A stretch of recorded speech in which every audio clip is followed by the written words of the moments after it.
Tudo bem com você? Na lição desta semana, vamos estudar um assunto de extrema importância.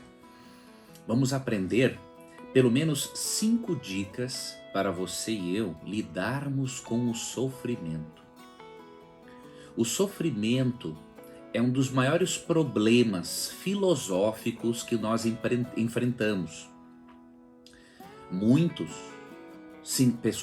pessoas sinceras, elas não conseguem harmonizar a existência de um Deus amoroso com a existência do sofrimento. Eu não vou me deter nesta questão de que maneira o sofrimento pode realmente evidenciar a existência de Deus. Eu vou deixar isso para um outro momento. Mas o que eu queria fazer hoje, eu queria convidar você a acompanhar este vídeo até o final, é mostrar para você dicas de como lidar com o sofrimento. E essas dicas bíblicas serão de extrema importância para que você tenha forças durante os momentos de crise, para que você tenha fé e a coragem necessária para tomar iniciativa e resolver esses problemas com a ajuda de Deus. Então esta lição será muito importante e essas 5 dicas precisam ser internalizadas por você. Porque enquanto vivermos em um mundo de pecado, nós não estamos livres do sofrimento. E usando as ferramentas, as dicas bíblicas para lidarmos com o sofrimento, com certeza vamos amenizar e muito os nossos problemas. Certo é que nem sempre entendemos a maneira como Deus faz as coisas. Esse problema existe porque a nossa mente é limitada. Nós não conseguimos, assim como Deus, analisar o quadro mais amplo, né? Nós vivemos num conflito entre o bem e o mal. E Deus consegue analisar o quadro de uma forma mais completa. Ele consegue juntar melhor as peças do quebra-cabeças, para que possa nos dar alguma visão, algum vislumbre da realidade. Agora, o fato de nós não compreendermos muitas vezes a forma como Deus atua na nossa vida, não significa que Deus esteja contra nós. Significa simplesmente uma coisa: somos limitados para compreendermos a maneira como Deus atua em nossa vida. E nós precisamos, queridos, aceitar isso. Porque a lógica divina, ela é infinitamente superior à nossa lógica humana. Então nós temos que buscar entender tudo aquilo que é possível ser entendido e que foi revelado nas Escrituras. Mas aquilo que não foi revelado por causa da nossa incapacidade de compreender no momento. Quando formos glorificados, aí sim, teremos a capacidade de compreendermos aquilo que não compreendemos. Mas enquanto isso, você e eu precisamos ter humildade para submetermos a nossa lógica humana, pecadora, diante da lógica divina perfeita. E em Isaías 55, 8 e 9, Deus nos faz esse convite a esta reflexão.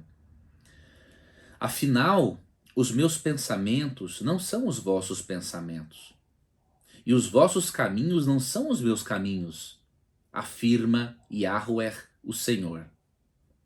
Assim como os céus são mais altos do que a terra, também os meus caminhos são mais altos do que os vossos caminhos, e os meus pensamentos mais altos do que os vossos pensamentos. Então veja, nós precisamos entender que a lógica divina é superior à nossa. E que mesmo não entendendo tudo e não entendendo todas as razões do nosso sofrimento, temos que confiar de que Deus tem uma visão geral. Deus tem uma visão ampla. Ele sabe o passado, o presente e o futuro. Então, muitas coisas que estão nos bastidores do conflito cósmico e que não podemos compreender, Deus compreende. E ele promete que, apesar de nós não compreendermos, no fim das contas, ele tem poder para transformar aquilo que é incompreensível em uma bênção. Afinal, Romanos 8, 29, 8, 28, diz assim, ó: estamos certos de que Deus age em todas as coisas com o fim de beneficiar todos os que o amam, dos que foram chamados conforme o seu plano. Em outra tradução, diz que todas as coisas cooperam para o bem daqueles que amam a Deus. Então, para você confiar nisso, você precisa desenvolver fé em Deus, amor, confiança e esperança. E além de crer que todas as coisas contribuem para o bem daqueles que amam a Deus, você tem que se firmar a promessa de que, mesmo não tendo todas as respostas agora, você um dia as terá. E 1 Coríntios 13, 12 promete isso. Agora, portanto, enxergamos apenas um reflexo obscuro, como em um material polido. O espelho deles na época era um bronze polido. Então eles enxergavam a si mesmos, mas de uma forma distorcida, né? Porque o bronze polido não revela realmente a nossa imagem como faz um espelho hoje. Entretanto, haverá o dia em que veremos face a face. Hoje conhecemos em parte, então conhecerei perfeitamente, da mesma maneira como plenamente sou conhecido. Então chegará um momento em que nós não veremos mais as coisas como por um reflexo obscuro, mas veremos face a face. Estaremos face a face com Deus e com a realidade divina. E aí nós vamos perceber que muitas das coisas que nós passamos, na verdade, estavam contribuindo para o nosso bem. Não conseguimos visualizar isso hoje porque a nossa natureza é pecaminosa e ela limita a nossa capacidade de compreensão. Mas isso não significa que Deus não esteja limitado. Isso não significa que Deus esteja limitado, né? Não significa que Deus não vá prover-nos de todas as respostas que precisamos. Simplesmente precisamos desenvolver a fé, a confiança, o amor e a esperança, porque desenvolvendo isso, queridos, nós lidaremos muito bem com a nossa incapacidade de entender tudo. E encararemos o sofrimento de uma outra perspectiva. Agora vamos aprender a primeira dica. Vamos entrar na primeira dica para lidarmos com sofrimento. Quando nós estamos sofrendo, né, é normal nós pensarmos que talvez não estejamos em plena comunhão com Deus, ou talvez Ele esteja mais afastado de nós, mas nós não devemos nutrir este pensamento.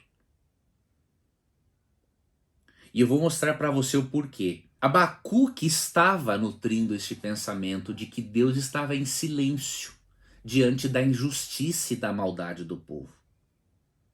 E você vai ver aqui o desabafo de Abacuque, a resposta de Deus e como Abacuque lidou com isso. Abacuque 1, versos 1 a 4. Oráculo revelado ao profeta Abacuque, nome babilônico que significa abraçar o entendimento. Questiona o profeta: ó Yahweh, até quando clamarei por tua ajuda sem que tu me des ouvidos? Até quando protestarei diante de ti violência sem que tragas alguma salvação? Por que me fazes contemplar a injustiça de observar com clareza toda a maldade que campeia nesta terra? A destruição e a violência estão diante de mim. Também há todo tipo de contendas, discórdias, e o litígio é comum. Por esse motivo a lei e o direito enfraquecem, e a justiça nunca prevalece. Os ímpios prejudicam e extorquem os justos, e assim a justiça é pervertida. Primeira coisa que nós devemos fazer para lidarmos com o sofrimento, além de termos um quadro mais amplo da realidade, nós precisamos primeiramente abrir o nosso coração a Deus. É assim que ele vai nos ajudar a termos um quadro mais amplo da realidade. Então Abacuque estava preocupado por que Deus estava em silêncio diante da maldade do povo e da injustiça. Veja, Deus não é contra você questioná-lo, porque Deus sabe que você e eu precisamos entender algumas coisas. Agora, façamos isso com reverência e com respeito, não é? Depois desse questionamento de Abacuque, olha o que Deus fez, versos 5 e 6. Então contemplai as nações e atentai, maravilhai-vos, porquanto eis que realizo em vossos dias uma obra de tal magnitude que não conseguireis acreditar, se tudo isso simplesmente lhes fosse contado. Eis que estou conduzindo os babilônios. Olha a resposta de Deus para a injustiça e a maldade do povo. Essa nação cruel, impetuosa e violenta, que marcha sobre a largura da terra a fim de se apoderar de habitações que não lhe pertencem. Deus respondeu para Abacuque que ele, na verdade, já estava agindo. Diante da violência e da maldade do povo, Deus disse o seguinte: olha, eu já estou agindo. Parece que eu estou em silêncio, mas eu não estou. Eu estou agindo porque eu vou enviar Babilônia para castigar o povo que decidiu não obedecer aos meus mandamentos e decidiu praticar a impiedade, a maldade, a idolatria e a extorquir o seu próximo. Só que tem um detalhe: Abacuque recebe essa resposta de Deus, mas ele não fica muito confortável com essa resposta. Ele não fica satisfeito. Aqui no verso 12, né, até o 17 poderia ler, mas eu vou ler alguns versos. Diz assim, ó Yahweh, meu Elohim, Deus, meu santo, porventura não existes desde a eternidade? Tu jamais morrerás, e nós te seguiremos. Mas, Senhor, tu designaste justamente essa nação pagã para executar o teu juízo?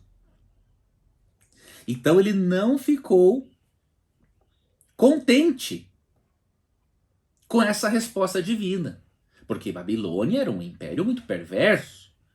Então Abacuque temeu: nossa, Deus vai usar isso como instrumento de justiça para punir os ímpios?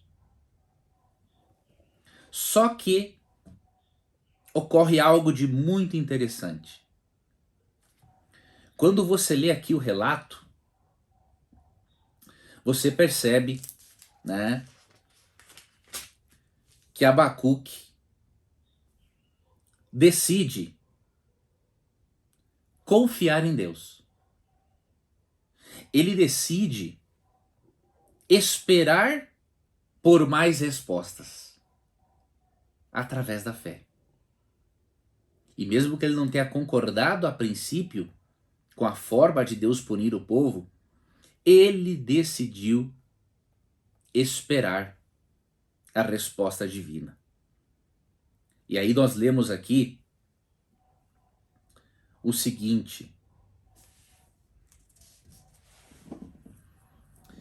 verso 16 do capítulo 3. Assim que eu ouvi tudo isso, as minhas entranhas se comoveram, meus lábios tremeram, Meus ossos desfaleceram, minhas pernas vacilaram. Portanto, aguardarei em tranquilo silêncio o dia da retribuição que virá sobre o povo que nos oprime. Ainda que a figueira não floresça, nem haja uvas nas videiras, mesmo falhando toda a safra de olivas, e as lavouras não produzam mantimento, as ovelhas sejam sequestradas do aprisco, e o gado morra nos currais, eu todavia me alegrarei no Senhor, e exultarei no Deus da minha salvação. Yahweh, Adonai, o Senhor soberano, é a minha força. Ele faz os meus pés como os do servo, faz-me caminhar por lugares altos. Aqui você já percebe que Deus, depois de mostrar para ele, né, que Babilônia realmente seria um instrumento de castigo, Abacuque tem a sua esperança e fé renovadas em Deus. A princípio ele não concorda com a forma de juízo, mas depois ele entende, Deus sabe o que está fazendo. E Deus fez um convite para Abacuque. Veja que interessante, ele não deu todas as explicações para Abacuque, até porque Deus deu as explicações que ele precisava. Agora, olha o convite que Deus fez em Abacuque 2,4. Escreve, pois, eis que o ímpio está cada vez mais arrogante. Suas vontades não visam o bem, mas o justo viverá pela fé. Deus não está dizendo que você não tenha que buscar respostas, mas Deus está dizendo o seguinte: filho, eu estou louco, entre aspas, para responder todas as suas perguntas, mas a sua mente não está capacitada ainda.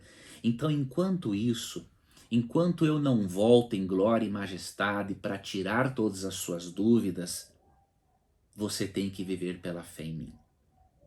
Você tem que confiar na minha providência. Você tem que confiar que eu tenho o controle da história sobre as minhas mãos. E que independente do sofrimento pelo qual você esteja passando, você tem que crer em Romanos 8:28, de que todas as coisas cooperam para o bem daqueles que amam a Deus. Deus não quer que nós soframos. Muitas vezes sofremos em consequência dos nossos pecados e nossas decisões erradas. Mas Deus pode usar o sofrimento como uma escola de educação para que sejamos felizes e não sejamos mais tão infelizes como éramos, tá? Então a primeira dica para lidar com o sofrimento, analise a história de Abacuque, onde Deus mostra que não está em silêncio, ele oferece uma solução do jeito dele e ele convida você a viver pela fé. E aí você aprende com Abacuque a fazer o mesmo. Renovar a sua esperança em Deus, né? Mesmo que a figueira não floresça, nem haja uvas nas videiras, né? Eu todavia me alegrarei no Senhor e exultarei no Deus da minha salvação. Mesmo que falte tudo para mim, eu tenho motivos para confiar em Deus. Então essa é a primeira dica para você lidar com o sofrimento. A segunda dica é você conhecer a Deus para depois ter as respostas.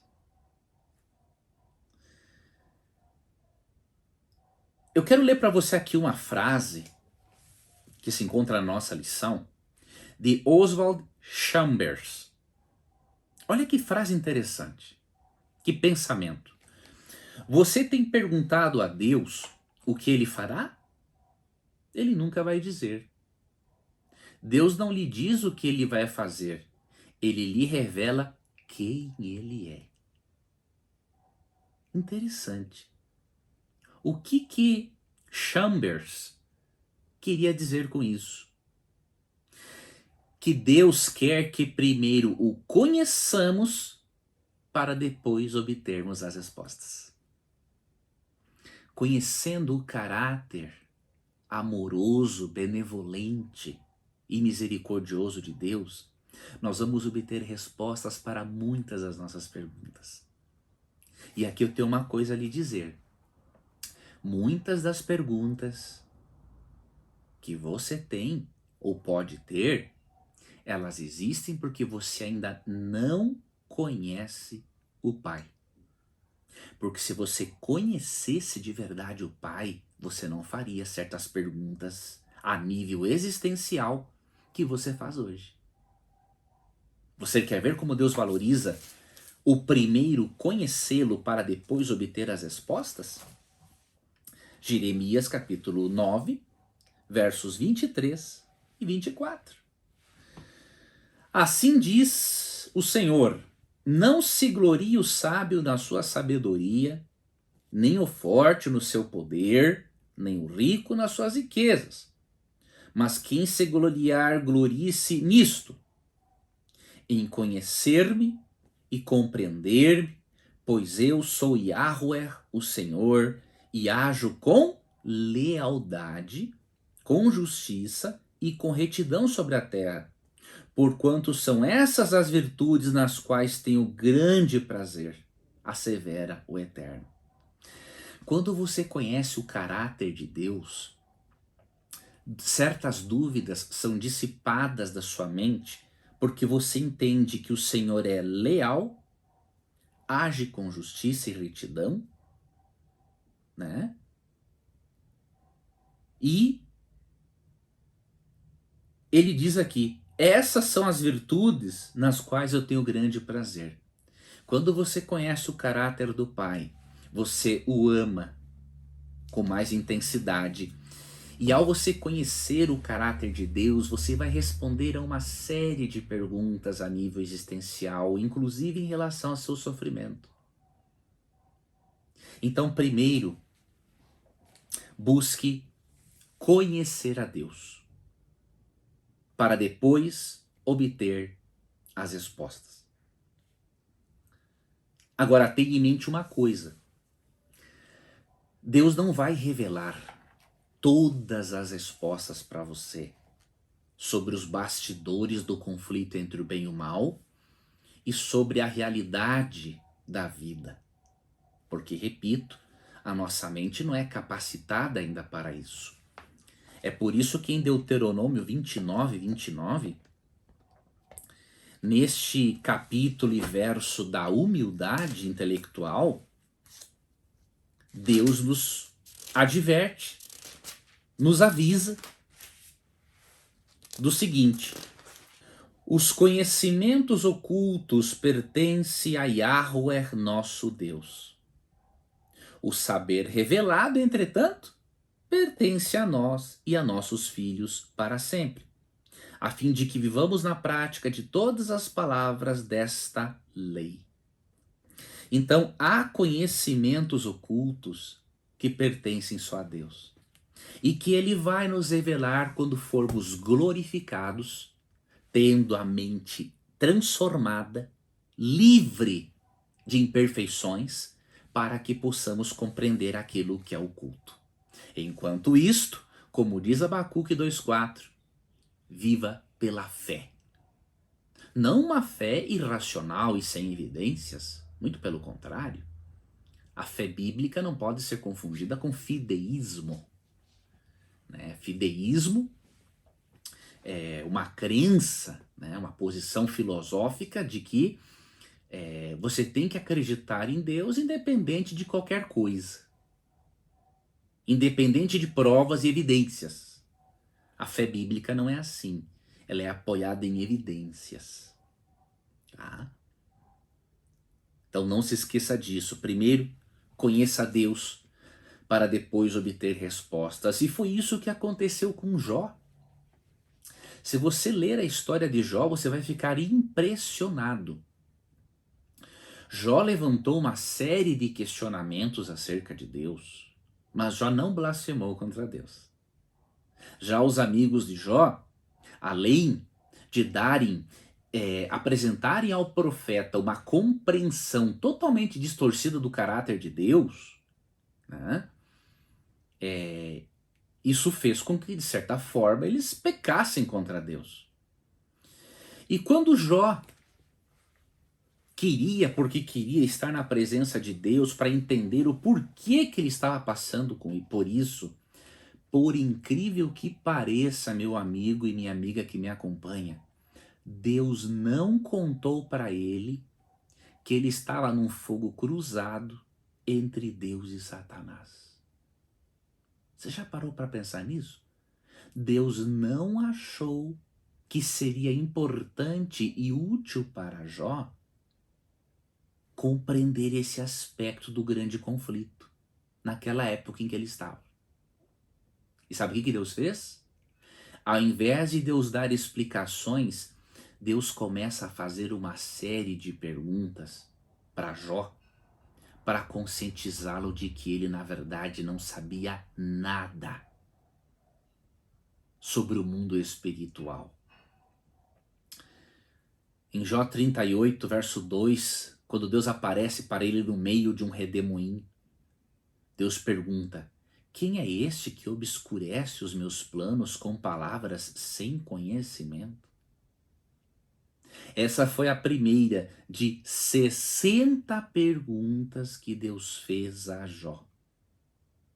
E quando Jó se viu incapacitado de responder essas 60 perguntas, ele falou assim: sou indigno. Que te responderia eu? Ponho a mão na minha boca. Jó, ele não tinha o quadro completo para entender toda a realidade. E o que ele mais precisava não era de respostas. O que ele mais precisava era conhecer a Deus. Depois que ele conhecia a Deus, a magnificência divina, o amor de Deus, né? Aí sim, ele foi obtendo respostas ao longo da vida. E aí eu escrevi algo aqui, como se Deus nos convidasse a fazer isso, ó. Conheça-me e não sentirá necessidade de saber tudo, sendo que ainda não tem capacidade para isso. Deus vai revelar o que você precisa, mas nem sempre aquilo que você quer. Porque muitas vezes aquilo que você e eu queremos, nós não estamos aptos para isso. Então a primeira dica para lidar com o sofrimento: analise a história de Abacuque. Segunda dica: conheça a Deus. Porque conhecendo o caráter dele, algumas das suas dúvidas existenciais vão ser banidas, já de cara, por você conhecer o caráter de Deus. E a terceira dica para você lidar com o sofrimento: creia, confie e creia na presença de Deus ao seu lado. Queridos, Deus não prometeu que nós não passaríamos por aflições neste mundo. E Deus não poderia fazer esta promessa porque nós sabemos que existe um conflito cósmico entre o bem e o mal. E numa batalha, há soldados que saem feridos, há soldados que saem mortos. Mas isso não é o pior. O pior é você na batalha estar do lado do exército errado. Se você estiver ao lado do exército de Jesus, mesmo que você saia ferido ou morto, no final a sua vitória é garantida, porque o nosso general Jesus já venceu.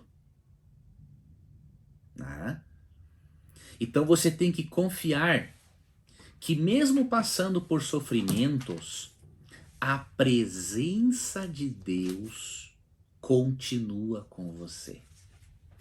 Isso é um exercício mental muito importante. A psicologia se utiliza de um recurso chamado visualização criativa.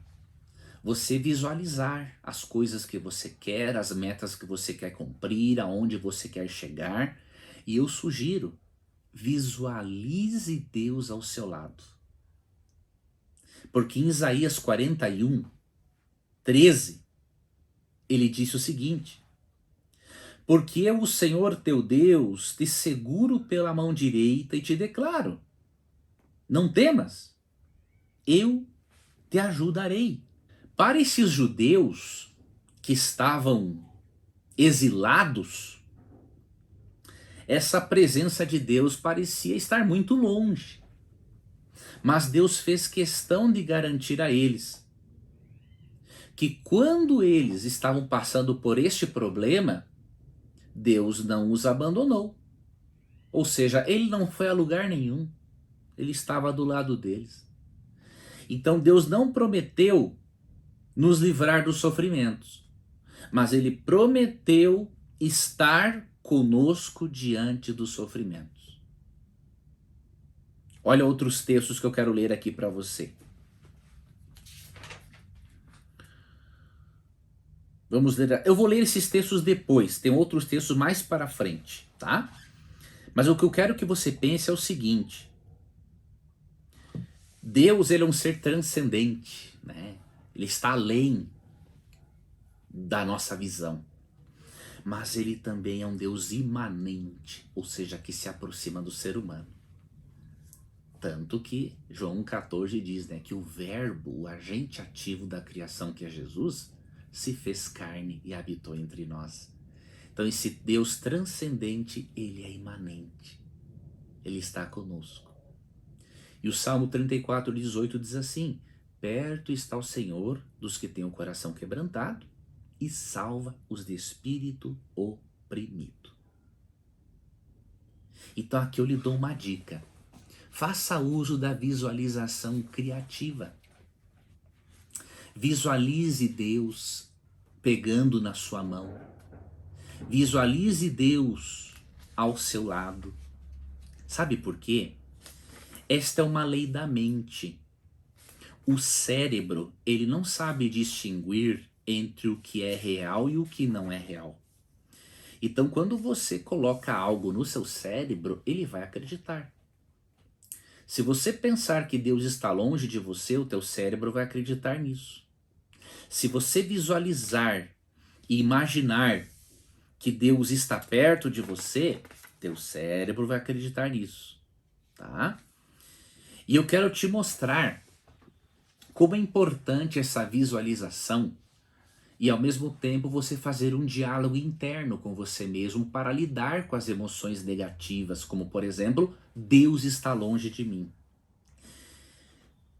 Ellen White, neste livro maravilhoso, Testemunhos para a Igreja, volume 1, né?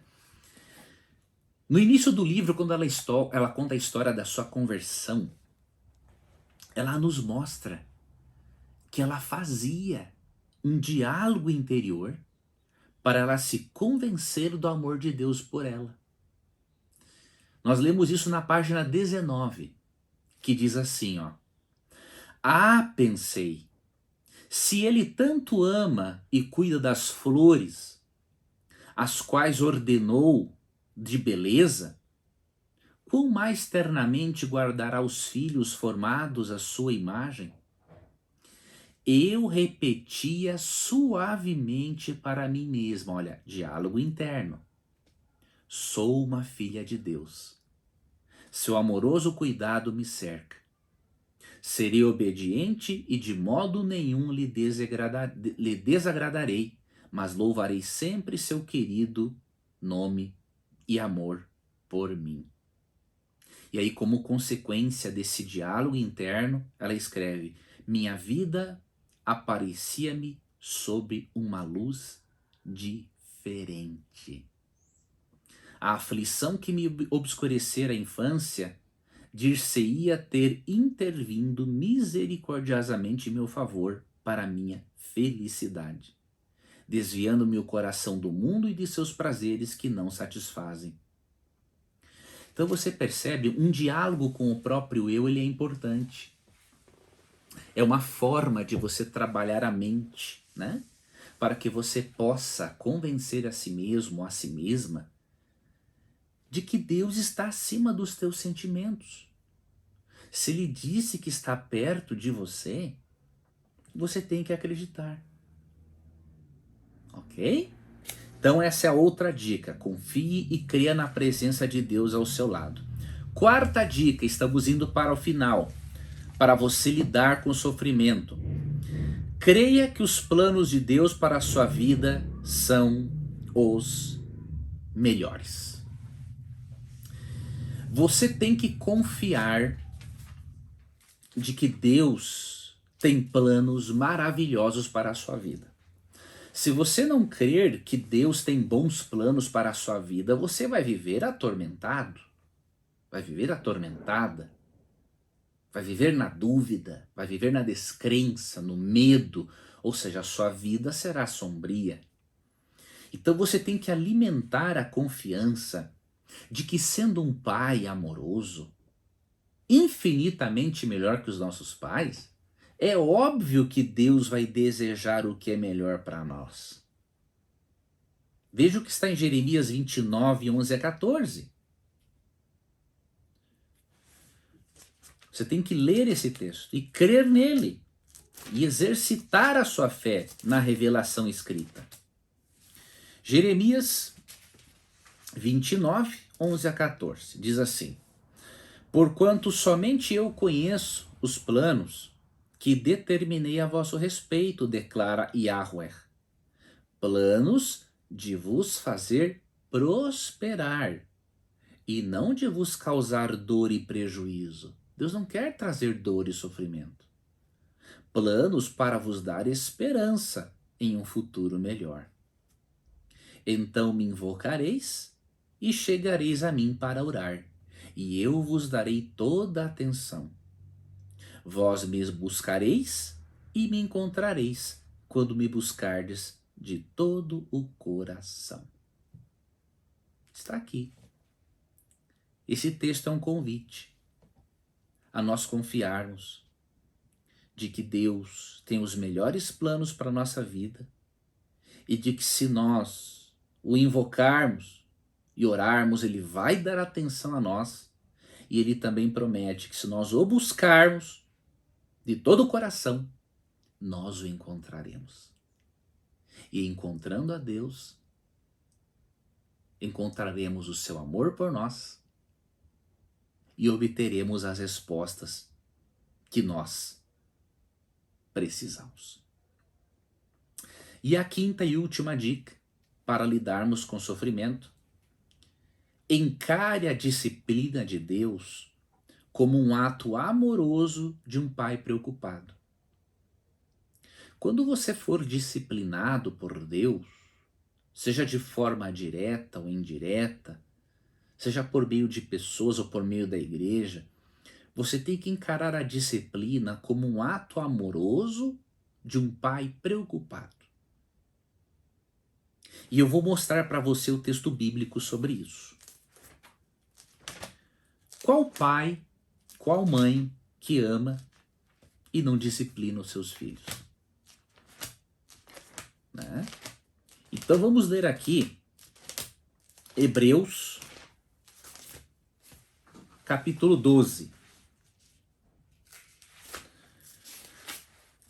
Hebreus, capítulo 12. Se você encarar a disciplina divina, né, como um ato amoroso de um pai preocupado, muitos dos teus sofrimentos vão diminuir. Inclusive aquele questionamento: por que Deus permite que eu passe por isso? Né? Então vamos ler Hebreus 12, 5 a 13. Preste atenção nisso.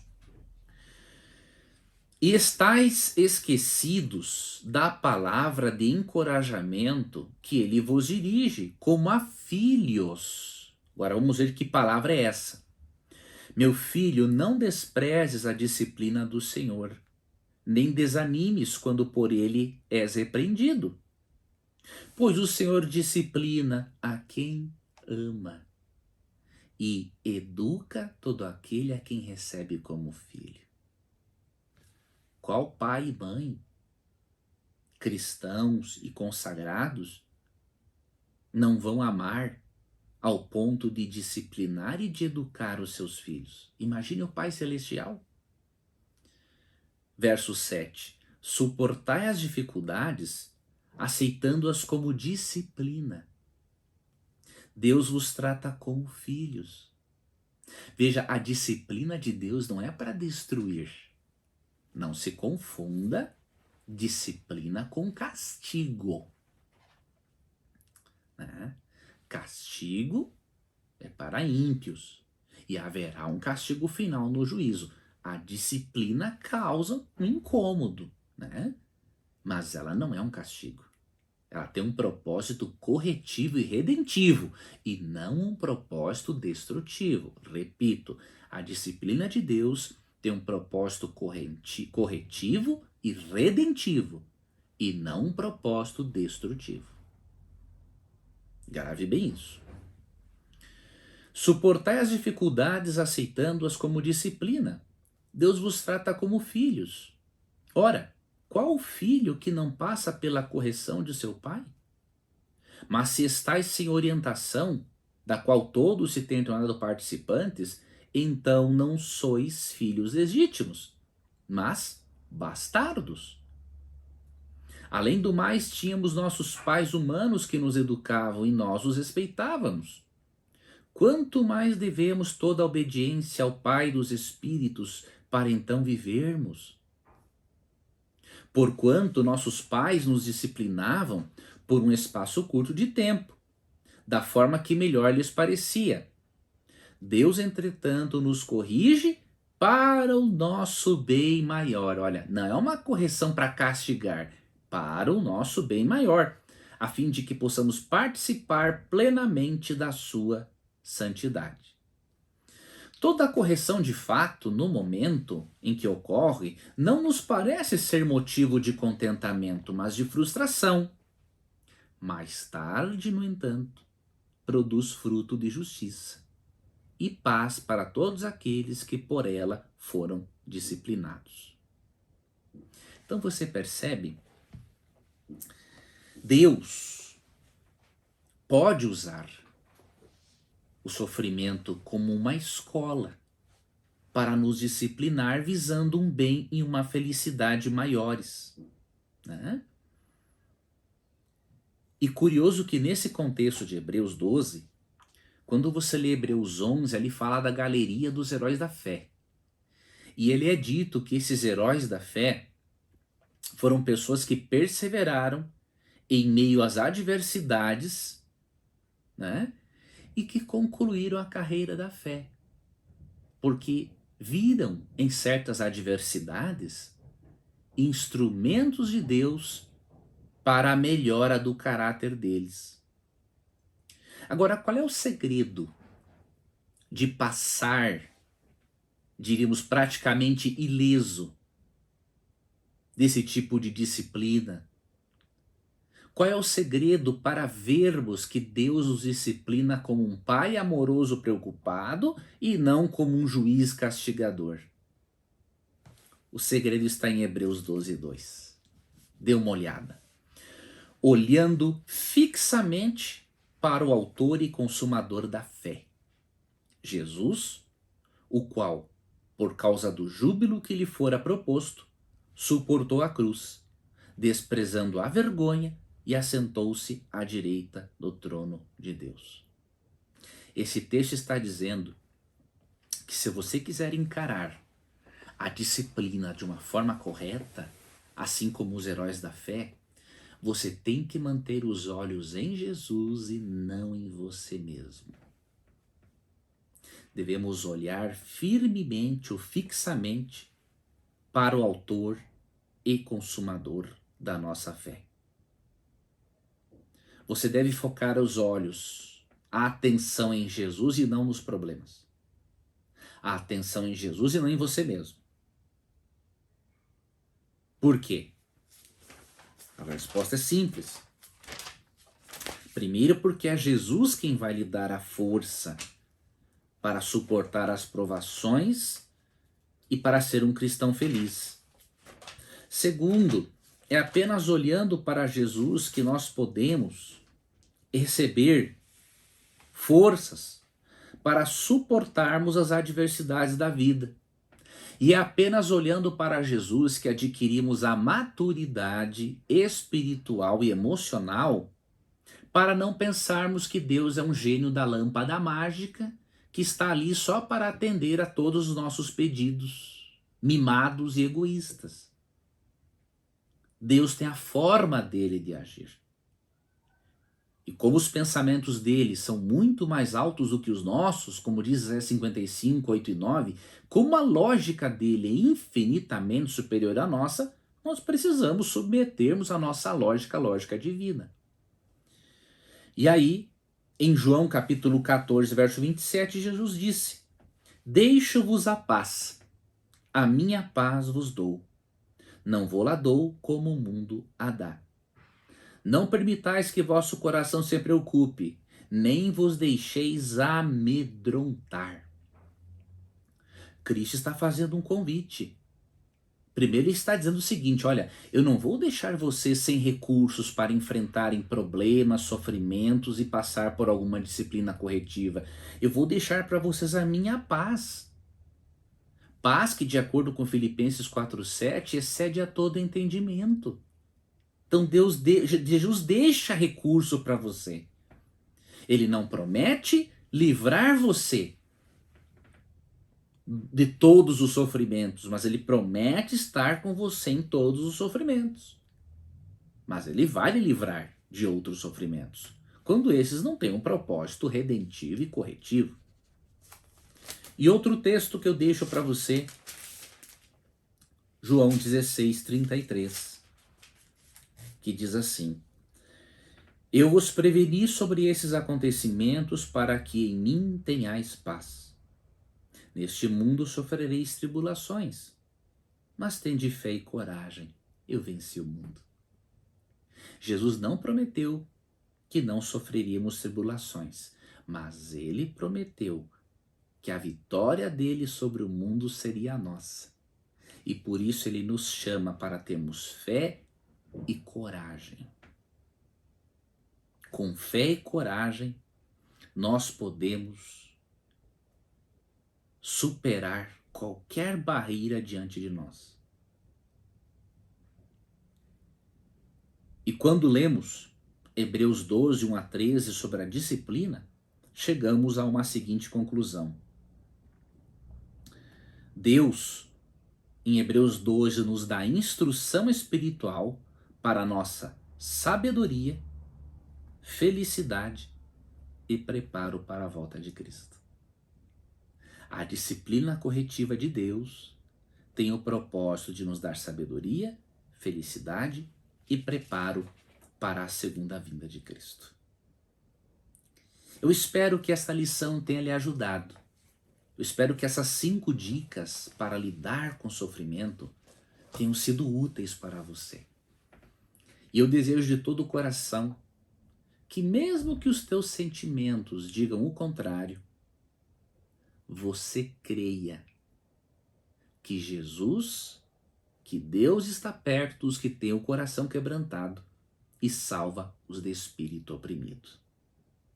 Lembre-se, o dia de amanhã será um outro dia. Você pode estar mergulhado em trevas espirituais hoje, mas amanhã é um novo dia. Tenha fé, tenha esperança, creia que Deus está no controle de tudo. Submeta a sua lógica humana à lógica divina. Apegue-se às promessas de Jesus e tenha certeza de que você não está só. Porque Deus prometeu em Isaías 41:10 que ele estaria contigo. E Jesus em Mateus 28:20 disse: E eis que estou convosco todos os dias até a consumação dos séculos. Obrigado por você ter acompanhado esse vídeo. Eu espero que você curta, compartilhe, se inscreva no canal e ative as notificações, porque assim o YouTube entende que este conteúdo é relevante para outras pessoas. Se você não me ajudar a mostrar ao YouTube que o conteúdo é relevante para outras pessoas, muitas pessoas deixarão de receber esse conteúdo, o que seria uma pena, porque tem muitas pessoas que precisam dessas 5 dicas para lidarem com o sofrimento. Conto com você nesse trabalho de divulgação, de evangelização daquilo que a palavra de Deus tem nos ensinado. Espero então você no nosso próximo estudo. Um grande abraço. Que Deus te abençoe. Olá! Eu estou aqui preparando a nossa semana de inteligência financeira bíblica e vejo os assuntos que eu vou repartir com você. O primeiro deles, o que a Bíblia tem a dizer sobre o dinheiro e a prosperidade? Será que é pecado o cristão ter mais dinheiro? O segundo tema, como colocar os seus sonhos no seu orçamento? Você sabia que isso é possível, só que nós não somos ensinados e treinados a fazer isso? E a nossa terceira aula, como desenvolver uma atitude mental correta para sairmos das dívidas. Porque as dívidas, elas começam na mente. Então é lá que nós precisamos trabalhar primeiro. Então eu quero convidar você a participar da Semana de Inteligência Financeira Bíblica. As datas estão aparecendo aí na tela.